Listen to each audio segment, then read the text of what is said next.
Okay, so in this lesson I'm going to look at another example of using probability distributions and expected value. So in this case it says an experiment consists of rolling 2 dice and adding the score in the upward face, which is generally what we do when we roll 2 dice. I want to calculate a fair price for this game given the following payouts. So we have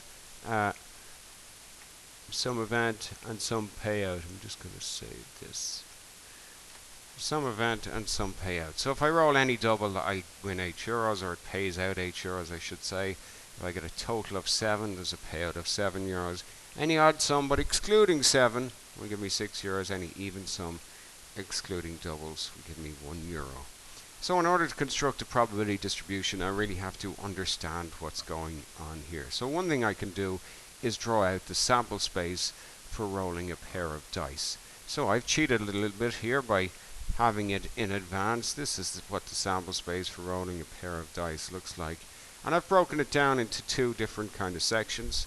These are all the simple outcomes over here. So 1, 1, meaning I got 1 on the first die and 1 on the second die.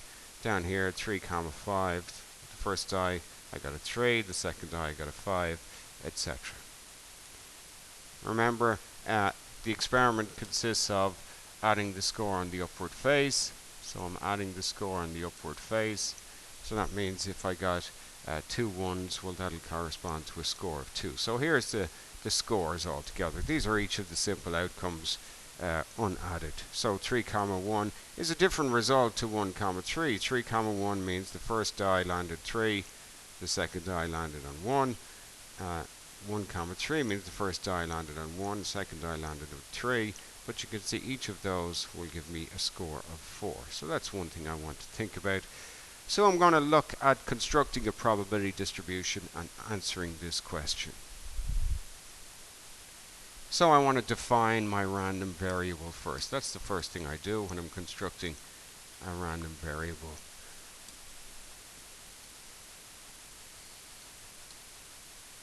Let's move that out of the way for the moment.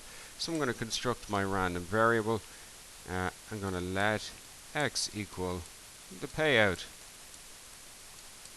for this game.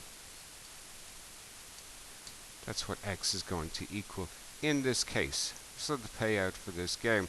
And there's my my table down here. Let me just scroll down so I can see this a bit better.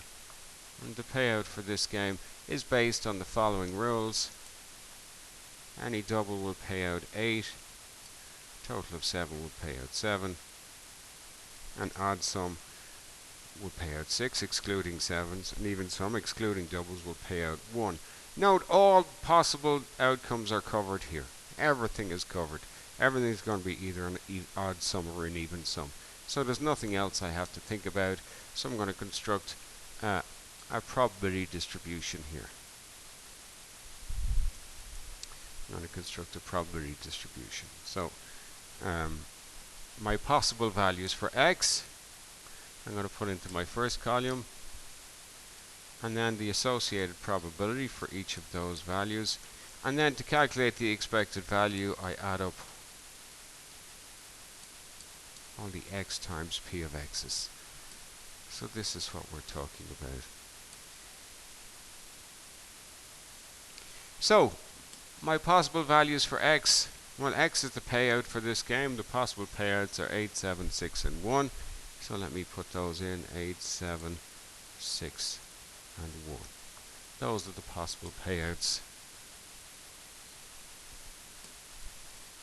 And then we have our sum down here at the end. Remember, the sum of everything in this middle column has to be equal to 1. So the first thing I might think about is my €8. Well, I get €8 if I roll any double. So if I roll any double, I'm going to get €8. So let's see where we will have that. Where will we see rolling doubles? Well, double 1s, double 2s, double 3, double 4, double 5, double 6, 1, 2, 3, 4, 5, 6. There are 6 ways to roll a double.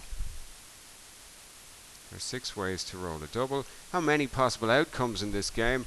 Well, you know, 6 rows, 6 columns. That's 36 possible outcomes. So 6 out of a total of 36. So I've got 6 out of 36. Or, that'll reduce to 1/6. So 1/6 of the outcomes are doubles. There's a 1 in 6 chance when I roll a pair of dice, I get doubles. What about sevens? Well, let's look at sevens. So again, here we've got 6 and 1, 5 and 2, 4 and 3, 3 and 4, 2 and 5, 1 and 6. Those sevens, 6 and 1, 5 and 2, 4 and 3, 3 and 4, 2 and 5, 1 and 6. They're all my sevens in there. So each of those things in there will give me a 7. So again, that's the same. There are 6 out of a possible 36, or a 1 in 6 chance of rolling a 7. My doubles, 1, 1, 2, 2, they were all down here. 1 and 1 making 2, 2 and 2 making 4, 2, 3, 6, 2 4s, 8, 2 5s. So this is what we're looking at. I'm looking at the next option. And the ways I can win €6 is if I get an odd sum, excluding 7. So I'm not going to include the 7s in here. Let's look at the ways I can get an odd sum. And these are all my sums over here on the right. These are my outcomes. So 1 and 2 and 2 and 1 will both give me a sum of 3. So I just put those in there. There's 2 odd sums. There's 4 more. That's a total of 6 odd sums. These 5s, that's a 4 and a 1, a 3 and a 2, a 2 and a 3, a 1 and a 4.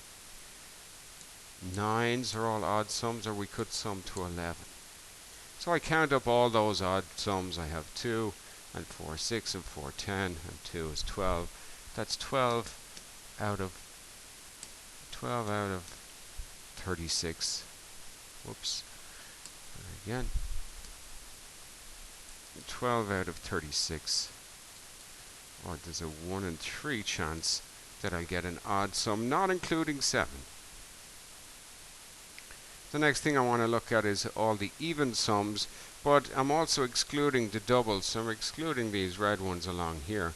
So even sums, let's look at all the even sums here. So even sums, there's an even sum.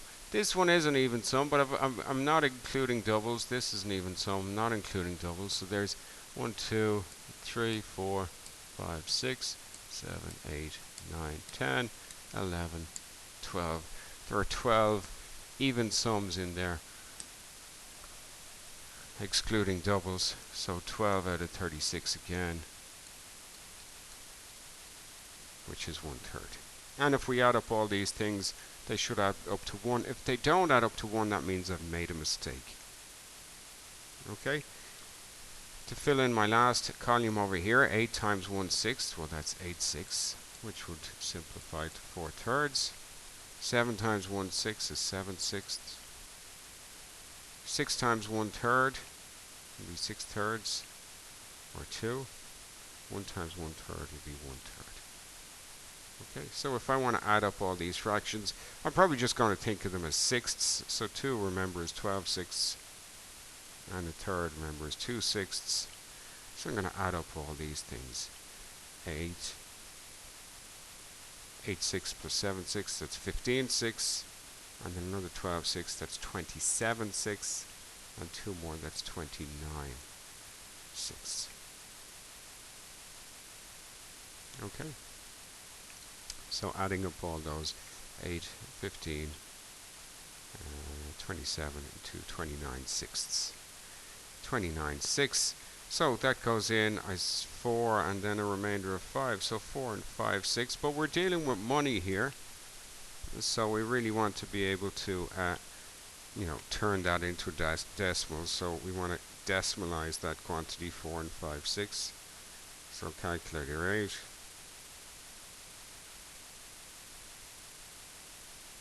And it's about 0.83 is 5/6.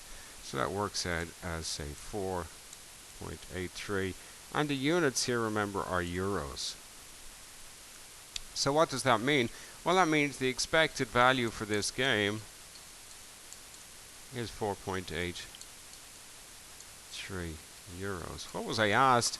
Well, the question actually said, what is a fair price for this game? And the fair price is always the same as the expected value. So a fair price for this game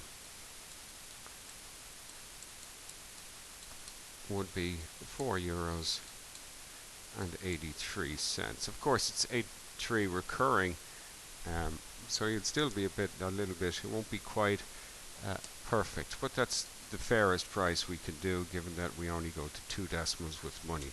So 4.83. What does that mean? Well, in the long run, I would expect the payout for this game to be on average €4.83.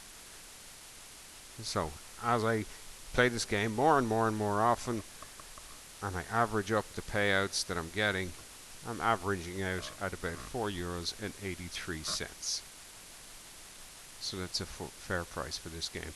So any price below that, this would be a good advice to play this game, because any price they charge you less than that, if they said it's €4 to play this game, well then you would be winning on average 83 cents every time you played the game. Whereas if they charged you €5 to play this game, you would be losing on average 17 cents every time you played the game. So it wouldn't be a good idea to play the game that costs €5.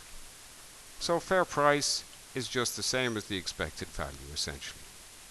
The fair price is the price where neither the punter nor the house can expect to win in the long run.